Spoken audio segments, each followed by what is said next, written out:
केवल हिंदू मुसलमान करके जो राम का मर्यादा का रक्षा नहीं कर सका, जो राम के कोष का रक्षा नहीं कर सकता, जो राम का तप का रक्षा नहीं कर सकता, उस राम के बल पर इसने हस्तिनापुर को कब्जा किया, इसने संविधान को कब्जा किया, इसने न्यायालय को कब्जा किया, इसने सिस्टम को कब्जा किया, इसने सरकारों का कब्जा किया।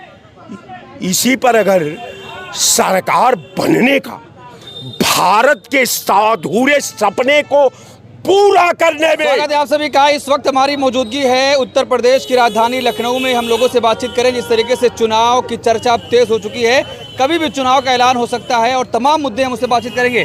क्या लगता है, भारतीय जनता पार्टी कह रही है 27 में एक बार फिर से भाजपा की सरकार बनने जा रही है। कह रही है ना। हाँ। अच्छा सपना देखना हर व्यक्ति का मौलिक अधिकार है साहब। अच्छा सपना देखना, रात में सरकार बनाना, आवाम के लिए कोई मुद्दा न छोड़ना, आवाम के लिए कोई पॉलिसी न बनाना, आवाम के लिए कोई निर्माण न करना, आवाम के सिस्टम पर काम न करना, आवाम को अल्लाह के नाम पर छोड़ देना, यही भारतीय जनता पार्टी की परंपरा है, बुनियादी अतीत है। कारण ये है कि भारतीय जनता पार्टी, हमको एक बात नहीं समझ में आती है कि भारतीय जनता पार्टी कह रही है कि साहब हम 27 में सरकार बनाएंगे। ये सवाल है कि 27 में 17 से लेकर के 27 के कालखंड का आप मूल्यांकन कर लीजिए। आप ऊर्जा के क्षेत्र में देखिए, जिस सरकार ने 1 मेगावाट बिजली का आधारशिला नहीं रखा, जिस सरकार ने एक स्टील प्लांट नहीं लगाया, जिस सरकार ने एक लोहा फैक्ट्री नहीं बैठाया, जिस सरकार ने एक गन्ना मिल नहीं बैठाया, जिस सरकार ने एक कार्बन फैक्ट्री नहीं बैठाया, जिस सरकार ने एक डालडा फैक्ट्री नहीं बैठाया, जिस सरकार के पास कोई 1 किलोमीटर नहरों का निर्माण नहीं किया, वो सरकार कह रही है कि साहब हम तो 2027 में सरकार बनाएंगे। जो सरकार विपक्षियों पर आरोप लगाती थी कि ये कांग्रेसी आ जाएंगे तो मंगलसूत्र भी छोड़ लेंगे।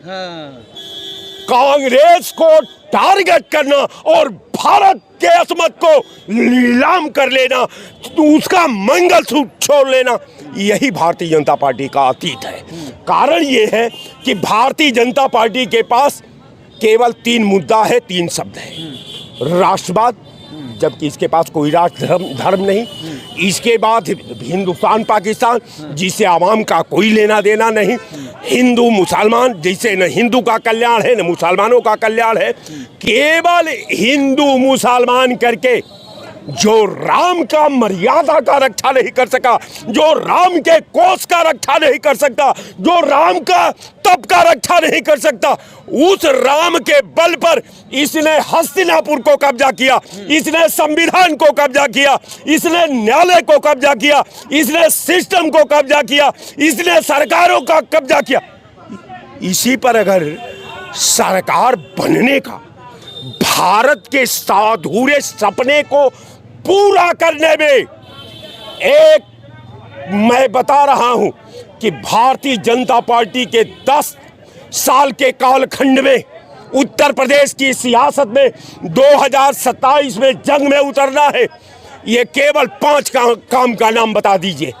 शौचालय योजना कहता है, लिखा है, इंदिरा गांधी ने शौचालय योजना, इंदिरा आवास योजना, ये इंदिरा गांधी का कालखंड का है। खाद्य योजना 2013 अधिनियम, खाद्य सुरक्षा अधिनियम 2013 मनमोहन सिंह की सरकार है। भारतीय जनता पार्टी कहती है कि साहब खाद्य अधिनियम, अरे नितिन नवीन आए थे, पूरा लखनऊ पट गया था। यहाँ प्रधानमंत्री जी ये धर्म की बात करते हैं। जिस धर्म का 1 नंबर का ठेकेदार हनुमान जी को चंग में बांध करके पोछटा में आप पूरे कायनात में उड़ाता है, वो जब धर्म की बात करता है, धर्म की मर्यादा की बात करता है, सनातन की बात करता है, हिंदुत्व की बात करता है, अवाम की बात करता है, कोर्ट की बात करता है, सिस्टम की बात करता है, तो इससे बड़ा लानत देश का कुछ हो नहीं सकता। मैं सीधे सीधा लाइन पर हूं कि भारतीय जनता पार्टी के पास न कोई मुद्दा है, न कोई जमीन है, न कोई सनातन है, न कोई हिंदुत्व है, न कोई न्यायालय है, न कोई अवाम है। इसका केवल कुर्सी ही सनातन है, कुर्सी ही राम है, और इसके पास कुछ नहीं। तो भाजपा कह रही है मोदी नहीं तो फिर कौन, ये तो बताइए देश को। मोदी नहीं, अल्लाह न करे साहब कि मोदी जैसा भारत को प्रधानमंत्री मिल जाए। कांग्रेस का इतिहास कालखंड को एकदम आजादी से लेकर के आज तक बता दीजिए कि कोई भी अमेरिका का राष्ट्रपति ने कहा कि सीज फायर सिंदूर ऑपरेशन हमने कराया था। सेना भारत की, सेना भारत की, विमान भारत के, विमान मारे गए, सेना मारी गई। कहा कि हमारे कहने से सिंदूर ऑपरेशन हुआ था, हमारे आदेश से बंद हुआ था। ये पार्लियामेंट में राहुल गांधी पूछते हैं कि मोदी जी 28 बार ट्रंप ने कहा कि ये सिंदूर ऑपरेशन हमने कराया, सिंदूर ऑपरेशन को बंद हमने कराया। आप कहते हैं कि सिंदूर ऑपरेशन को मैंने कराया, तो आप कहिए कि ट्रंप झूठ बोल रहा है। सदन छोड़कर प्रधानमंत्री भाग जाते हैं, ट्रंप का नाम नहीं लेते। ये कौन राष्ट्र बना रहे हैं? ये कौन भारत है? आज वो भारत है कि अमेरिका संचालन करता है, वो भारत है जहां 750 किसानों का बलि चढ़ा दी जाती है, सरकार के कानों पर जू नहीं रहता है। ये वो भारत है जहां एक दलित की बेटी को 2 बजे रात में ये पुलिस टायर पर रख करके जला देती है। ये किस भारत की बात हो रही है? मैं निश्चित तौर पर कहता हूं आपके चैनल पर कि भारत के अतीत से ये सरकार खेल रही है, भारत के वर्तमान से ये सरकार खेल रही है। तो ये नाम तो बताइए कौन है चलाने वाला देश को। मैं तो बता दिया, राहुल गांधी से योग्य कोई व्यक्ति नहीं है। जिसको शंका हो उनके योग्यता पर मैं पूरे हिंदुस्तान को दाद देता हूं। जिस दल के पास अगर राहुल गांधी से ज्यादा योग्य अगर नेता हो, तो हमारा जो शेर राहुल गांधी है डिबेट करने को तैयार है, और ये डिबेट प्रमाणित करेगा कि राहुल गांधी नेहरू का पोता है, इंदिरा गांधी का ये है खून है। और समय बता देगा कि भारत का प्रधानमंत्री अगर नेहरू के बाद अगर कोई तब में निकला है तब करके, उस व्यक्ति का नाम राहुल गांधी है। राहुल गांधी नया भारत का निर्माण। पप्पू है वो। कौन? भाजपा बोलते हैं करिया अक्षर भैंस बरोबर, जो 8 लाइन इस प्लेन इंग्लिश में नहीं कर सकता, अब वो कहता है कि पप्पू है। तरस आती है साहब, ऐसे विद्वानों पर मुझे तरस आती है। सब लोग कहे, भारतीय जनता पार्टी के सारे प्रवक्ताओं ने कहा कि राहुल गांधी को डिबेट करना चाहिए। राहुल गांधी ने कहा कि इनकी हिम्मत नहीं है कि ये डिबेट हमसे कर सकते हैं। अब मैं तैयार हूं प्रधानमंत्री से डिबेट करने के लिए, भाग गए मैदान छोड़ करके। तो ये बात छोड़ दीजिए, रह गया सवाल कि वो शहादत की दहलीज के गर्भ में पैदा है। उसने अपने बाप के चिथड़े को देखा है, अपने दादी की लाशों को देखा है, अपने चाचा के लाशों को देखा है। आज वो शेर का जिगर जो भारतीय जनता पार्टी का अकेले देश के अंदर नेता है, जो हाउस से लेकर के, सेशन से लेकर के, पार्लियामेंट से लेकर के, सड़क से लेकर के, आवाम से लेकर के, महिला से लेकर के, मानव तक, किसानों तक आपका नींद उड़ा करके रख दिया है। आप किस तो 27 में यूपी में क्या होने जा रहा है? 27 में इंडिया गठबंधन की पूर्ण बहुमत की सरकार बन रही है, और 29 में राहुल गांधी प्रधानमंत्री बन रही है। भाजपा कह रही कोई वैकेंसी खाली नहीं उत्तर प्रदेश में। वैकेंसी हम खाली करा लेंगे। ये भाजपा कोई लड़ाकों का जमात नहीं है। ये अंधभक्तों की जमात है, ये फिरका परस्तों की जमात है, ये आवाम को बांटने वाली जमात है, ये सिस्टम से खेलने वाली जमात है, ये केवल राम राम करके राम का मर्यादा का, राम का तप का, राम का धन का, ये डकैतों का नाम है। चलिए आपके पास आएंगे। क्या लगता है जिस तरीके से उत्तर प्रदेश का चुनाव बेहद करीब है, योगी जी एक तरफ हैं और दूसरी तरफ तमाम पार्टियां हैं, आप किसको पसंद कर रहे हैं इस बार? देखिए, ये इंडिया गठबंधन एक चोरों की जमात है, हाँ। लुटेरों का एक गैंग है, हाँ। जो इकट्ठा हुआ है, चाहे समाजवादी पार्टी हो, चाहे आरजेडी हो, हाँ। और चाहे ममता बनर्जी हो, चाहे आप स्टालिन हो, ये जितने लोग वहाँ पर, चाहे केजरीवाल हो, ये इकट्ठा होकर के ये देश को लूटने का फिर एक स्वांग रच रहे हैं। ये प्रदेश की, देश की जनता अब इन लोगों को नहीं वो करेगी।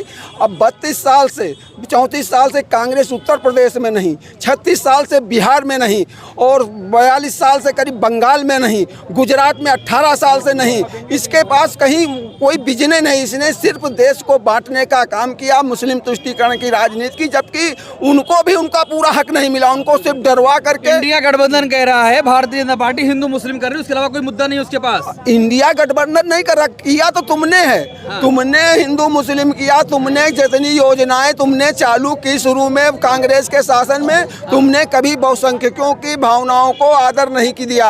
और तुमने सिर्फ अगर ईमानदारी से मुस्लिमों को ही दे देते, उन्हीं की स्थिति सही कर देते, अगर तुम उन्हीं को तो बढ़िया काम हुआ है। बिल्कुल बिल्कुल। ये जो है भारतीय जनता पार्टी की माननीय योगी जी, माननीय नरेंद्र मोदी की सरकार में बहुत सबका साथ, सबका विश्वास, सबके विकास पे 5 काम बताइए एकदम बेहतरीन वाले। सारे बेहतरीन के काम हुए, 5 नहीं सैकड़ों काम है, 5 नहीं सैकड़ों काम।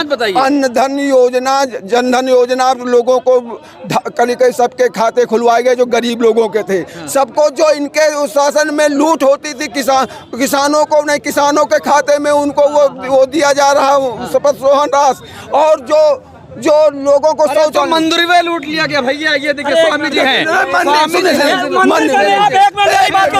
मेरी बात को सुनिए। समाजवादी कांग्रेस की नीति, इन्होंने लोगों ने आज जो मुसलमान रोड पर खड़ा है, इसके जिम्मेदार समाजवादी कांग्रेस पार्टी है। 20% मुसलमान दरी बिछा रहा है, 7% यादव राज के। आपके पास आ रहे हैं, कह रहे सब कुछ बढ़िया हो रहा है, सब कुछ बढ़िया चला, पुरानी सरकारें लूटा करती थी, ये तो बढ़िया है। देखिए, जो चंदा चढ़ावा लूटा, पेपर लूटा, जीएसटी के नाम पे लूटा, नोटबंदी के नाम पे लूटा, काले धन के नाम पे लूटा, शंकराचार्य के नाम पे लूटा, किसानों के नाम पे लूटा, राष्ट्र के नाम पे लूटा, सैनिक के नाम पे लूटा, पुलवामा के नाम पे लूटा, धर्म के नाम पे लूटा, गाय माता के नाम पे लूटा, गंगा माता के नाम पे लूटा, मानवता लूट लिया। और जब लूट गया, पूछा जा रहा है तो राजा मौन है। क्या बचा देश में? सोना है, आप देख लीजिए, पेट्रोल देख लीजिए, डीजल देख लीजिए, ये मानवता संविधान को लूट लिए। आज जब चंदा चढ़ावा अयोध्या में कांड को लूटा जा रहा है, मंदिर बनवाए बना सुप्रीम कोर्ट के आदेश से, जनता का पैसा श्रेय लेते हैं प्रधानमंत्री जी, संकल्प करते हैं प्रधानमंत्री जी, ध्वजारोहण करते हैं प्रधानमंत्री जी, विश्व हिंदू परिषद आरएसएस से राम भक्त चुन चुन के निकालते हैं प्रधानमंत्री जी। चढ़ावा जब लूट गया तो इसकी जिम्मेदार कौन लेगा? पाकिस्तान, अफगानिस्तान, खालिस्तान, कौन लेगा भाई? मीठा मीठा गप गप, तीता तीता थू। यही उत्तर प्रदेश के मुलायम सिंह यादव मुख्यमंत्री थे, नृपेंद्र मिश्रा ने गोली चलवाया। आज तक कहा जाता राम भक्तों को मुलायम ने गोली चलवाया। तो आपने ट्रस्ट बनवाया, आपने ट्रस्ट में आपने भक्तों को बैठाया, तो इसकी जिम्मेदारी योगी बाबा ले, मोदी बाबा ले, कौन लेगा? गौ माता बीप कंपनी से चंदा आप लें। हिंदुत्व, गरीब इनके लिए हिंदू नहीं, कोरोना में आपने छोड़ दिया। बेटे की लाश को बाप नहीं छूता, बाप की लाश को बेटा नहीं। पार्लियामेंट में पूछा जा रहा है तो आप कह रहे हैं एक भी व्यक्ति ऑक्सीजन कमी से नहीं मरा। पार्लियामेंट में आप बोल रहे हैं सिंदूर ऑपरेशन में कोई सेना हाथाहाथ नहीं हुआ। ये राम भक्तों का चरित्र ये है कि झूठ बोलना। आपने देश को, आप कांग्रेस की बात करते हो, ये कह रहे सब बढ़िया हो रहा है। आप सुन, इनके लिए बढ़िया होगा, इनके लिए बढ़िया होगा, मानवता के लिए बढ़िया नहीं हो रहा है, संविधान के लिए बढ़िया हो नहीं रहा है। हम बधाई देना चाहते हैं राम भक्त अखिलेश यादव को, जिन्होंने इस चढ़ावा कांड को फोड़ने का काम किया और राम की कृपा हुई। और राहुल, कांग्रेस हो, अखिलेश की बात कर रहे हैं, जो संविधान की बात कर रहे हैं। आप यही लोग, हाँ बोलिए। यही लोग कह रहे थे संविधान हम बदल देंगे, और संविधान मान्यवर पत्रकार महोदय बदल दिया गया। आज बताइए, विश्व हिंदू परिषद का नाम आ जाता है, आरएसएस का नाम आ जाता है, पहले एसआईटी गठित होगी, बाद में एफआईआर होगा। आपका कैमरा चोरी हो जाए, पुलिस रिमांड पे लेगी, रिमांड नहीं लिया जा रहा है, लीपापोती हो रही है। उसी एसआईटी की गठन हुआ था जब अयोध्या मंदिर में जमीन का चंपत राय पे आरोप लगा था। एसआईटी की रिपोर्ट कहाँ गई? महाकुंभ में भगदड़ हुआ था, हजारों लोग हमारे मर गए थे, एसआईटी की रिपोर्ट कहाँ गई? आप बता दीजिए, पुलवामा की रिपोर्ट कहाँ गई? जो इस गाड़ी से हमारे सैनिकों का धमाका हुआ था, आज जांच नहीं आई। इनके राम कुर्सी के लिए, इनके राम सत्ता के लिए, इनके राम शोहरत के लिए, इनके राम विदेश में घूमने के लिए। ट्रंप आपको घुटने का दे रहा है। 2 मिनट में राजनीति खत्म कर देंगे। ट्रंप कह रहा भारत रूस से तेल नहीं खरीदेगा। आप कांग्रेस की कल्पना कर रहे हो, आप अच्छे दिन की बात कर रहे हो। योगी जी नहीं पसंद है आपको? अरे ये बताइए, योगी जी मुख्यमंत्री जी हैं, एक सन्यासी जी हैं। अगर एक सन्यासी और ऊपर से मुख्यमंत्री का चार्ज हो, जो राम मंदिर के चढ़ावा का दान सुरक्षित नहीं कर सकता है, तो ब्लॉक कैसे सुरक्षित होगा? तहसील कैसे सुरक्षित होगा? और उत्तर प्रदेश में जितने पेपर हुए सब लीक हो गया, उसको रोक नहीं पा रहे हैं। बुलडोजर जीरो टॉलरेंस गोली की बात कर रहे हैं, वहां इतनी सिक्योरिटी है, कोई भय नहीं है। भय किसके लिए? जो सत्य बोल रहा है, जो सही बोल रहा है, जो संविधान की बात कर रहा है, जो कानून की बात कर रहा है, जो मानवता की बात कर रहा है, उसके लिए बुलडोजर है, उसके लिए गोली है, उसके लिए योगी बाबा अगर राम भक्त हैं तो अभी उनको इस्तीफा दे देना चाहिए और राम भक्त का प्रमाण पत्र दें, पूरा विश्व इनका जयकार करेगा। राम भक्त कोई दिखाई नहीं दे रहा है। ये बताइए, ट्रस्ट में राम भक्त आए थे, अपने मर्जी से कोई इस्तीफा नहीं दे रहा है। क्यों नहीं दे रहा है?